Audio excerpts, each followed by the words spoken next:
আসসালামু আলাইকুম আরহামাতুল্লাহি অবারকাতু।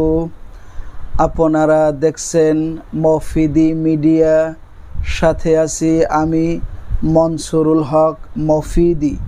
আজ আমরা সরাসরি পবিত্র কোরআন হাদিস রিসার্চ করে গবেষণা করে একটি অত্যন্ত গুরুত্বপূর্ণ বিষয় শিখব এবং জানব। সেটি হচ্ছে রাতে শোয়ার পূর্বে আগে এই ছোট সহজ দোয়াটি আপনি পড়ুন, সাথে সাথে আপনার মনের আশা পূর্ণ হয়ে যাবে ইনশাআল্লাহ। শুধু মনের আশায় পূর্ণ হবে না, আপনি যদি কোনো বিপদের মধ্যে থাকেন সেটিও দূর হবে, এবং আপনার আরও যে সমস্ত সমস্যা আছে, কাজের বাধা থাকলে বা আপনি আর্থিকভাবে কোনো সমস্যায় থাকলে সেগুলো থেকে আল্লাহ তাআলা আপনাকে দূর করে দিবে। বিশেষ করে আপনার মনের মধ্যে যদি কোনো আশা লুকায়িত থাকে, সাথে সাথে ইনশাআল্লাহ সেই আশা আল্লাহ তাআলা পূর্ণ করে দিবে। ঠিক আছে, রাতে শোয়ার সময় আপনি মাত্র 1 মিনিট 2 মিনিট সময় খরচ করে এই দোয়াটি আপনি ব্যয় করে এই দোয়াটি আপনি খুব সহজেই এখান থেকে শিখে পাঠ করতে পারেন এবং খুব সহজেই আপনি ভালো ফলাফল পেতে পারেন ইনশাআল্লাহ। তো আমি সুন্দর করে আপনাদেরকে এখন বুঝিয়ে বলে দিচ্ছি। যদি ভিডিওটি বুঝতে কোনো সমস্যা হয় অথবা সরাসরি এই 30 পারা কোরআনুল কারীম থেকে যে কোনো বিষয় শিখতে, জানতে, বুঝতে এবং যে কোনো বিষয়ের তদবির করাতে, যে কোনো বিষয়ের কাজ করাতে ভাই হিসাবে এবং বন্ধু হিসাবে অথবা আপনার যে কোনো আপনজন হিসাবে বিশ্বের যে কোনো প্রান্ত থেকে আমার সাথে সরাসরি মোবাইল ফোনে কিংবা ইমোতে হোয়াটসঅ্যাপে যুক্ত হয়ে মনের কথাটা আমাকে জানাতে পারেন ইনশাআল্লাহ। এই মফিদি মিডিয়ার প্রত্যেকটা ভিডিওতে সরাসরি আমার ফোন নাম্বার, মোবাইল নাম্বার দেওয়া আছে ইনশাআল্লাহ। এর সাথে ইমো হোয়াটসঅ্যাপ দুইটাই যুক্ত করা আছে। ঠিক আছে, তো আসুন আমরা খুব সহজেই শিখে নেই।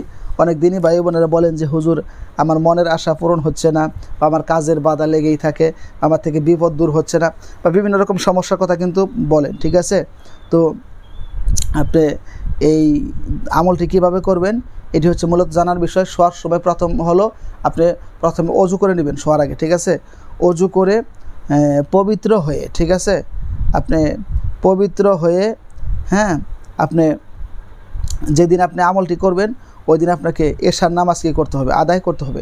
এশার নামাজ আপনাকে পড়তে হবে। ঠিক আছে, এশার নামাজ পড়ার পরে আপনি একটা তসবিহ হাতের মধ্যে নিয়ে কিংবা হাতের আঙ্গুল দ্বারা আপনি গুনে গুনে আপনি প্রথমেই 3 বার করে দরুদ শরীফ পাঠ করবেন। দরুদ শরীফ পাঠ করার পরে আপনি এই দোয়াটাকে 70 বার করে পাঠ করবেন।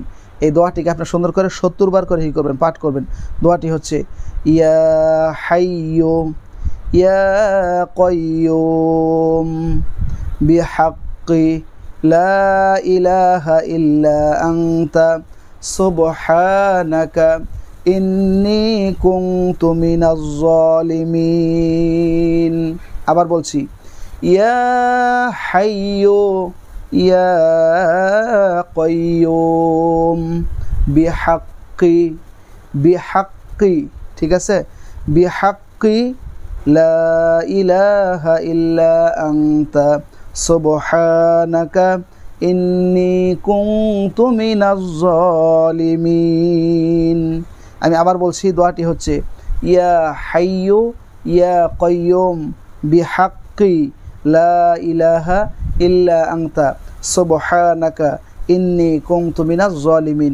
শেষে আবার 3 বার দরুদ শরীফ পাঠ করবেন। পাঠ করে আপনার মনের যে আশার কথা আপনি মনে মনে কী করবেন, খেয়াল করবেন। ইনশাআল্লাহ দেখবেন রাতের মধ্যে আল্লাহ তাআলা আপনার সেই কাঙ্ক্ষিত মনের আশাকে পূর্ণ করে দিয়েছে। আপনি যদি কোনো কাজের বাধা থাকেন সেটিও দূর হয়ে যাবে। কোনো কঠিন বিপদের মধ্যে পড়ে আমলটি করলে বিপদও দূর হয়ে যাবে। আপনি যে কোনো বিষয়কে সামনে রেখে এই সুন্দর আমলটি আপনি করতে পারেন এবং সাথে সাথে আপনি ভালো ফলাফল পেয়ে যাবেন ইনশাআল্লাহ। ঠিক আছে, এই দোয়ার যে কত পাওয়ার, কত ক্ষমতা আপনি আমলটি করলেই তাহলে আপনি বুঝতে পারবেন। ঠিক আছে, তো যদি ভিডিওটি সামান্য একটু ভালো লেগে থাকে একটু কষ্ট করে একটি লাইক দিয়ে দিবেন। আর আপনি যদি শেয়ার করতে পারেন, তো অনেকে শেয়ার করতে পারেন, অনেকে করতে পারেন না, যদি শেয়ার করতে পারেন একটু কষ্ট করে ভিডিওগুলো শেয়ার করে দিবেন এবং সাবস্ক্রাইব করে এই মফিদি পরিবারের সদস্য হয়ে আপনাদেরকে থেকে যাওয়ার জন্য বিনীতভাবে অনুরোধ করছি। এবং যে কোনো সমস্যায়, যে কোনো প্রয়োজনে বিশ্বের যে কোনো প্রান্ত থেকে সরাসরি আমার সাথে মোবাইল ফোনে কিংবা ইমোতে হোয়াটসঅ্যাপে যুক্ত হয়ে মনের কথাটা আমাকে জানাতে পারেন ইনশাআল্লাহ। মনে রাখবেন মফিদি মিডিয়ার প্রত্যেকটা ভিডিওতে সরাসরি আমার ফোন নাম্বার, মোবাইল নাম্বার দেওয়া আছে ইনশাআল্লাহ। তো সেই প্রত্যাশায় আসসালামু আলাইকুম ওয়া রাহমাতুল্লাহি ওয়া বারাকাতুহু।